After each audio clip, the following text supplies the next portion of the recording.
तपाईले पनि आफ्नो फेसबुकबाट कुन कुन एप्लिकेसनहरू लगइन गर्नुभएको छ तपाईलाई नै थाहा छैन। अनावश्यक तपाईले धेरै एप्लिकेसनहरू फेसबुक आइडीबाटै लगइन गर्नुभएको छ र ती एप्लिकेसनहरू हेरेर तपाईले हटाइदिन चाहनुहुन्छ अनि आफ्नो फेसबुकलाई सुरक्षित चलाउन चाहनुहुन्छ भने त्यसको लागि एकदमै सजिलो छ।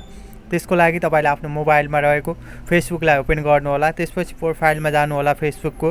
त्यसपछि तपाईले थोरै तल जानुभयो भने सेटिङ एन्ड प्राइभेसी देख्न सक्नुहुनेछ। यसमा क्लिक गर्नुहोला। त्यसपछि फेरि यहाँनिर सेटिङ्समा क्लिक गर्नुहोला।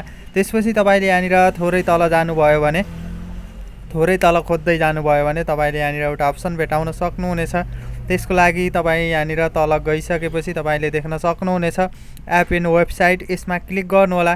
यसमा क्लिक गरिसकेपछि तपाईले आफ्नो फेसबुक अकाउन्टबाट कुन कुन एप्लिकेसनहरू लगइन गरेर चलाउनु भएको छ यहाँनिर सजिलैसँग देख्न सक्नुहुनेछ।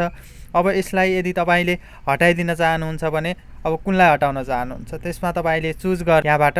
जस्तै अब तपाईले यहाँनिर टपमा रहेकोलाई हटाइदिन चाहनुहुन्छ भने त्यसमा तपाईले क्लिक गर्नुहोला। त्यसपछि तपाईले यहाँनिर रिमुभको अप्सन भेटाउन सक्नुहुनेछ। यसमा फेरि रिमुभ क्लिक गरेर तपाईले यहाँबाट हटाइदिन सक्नुहुनेछ।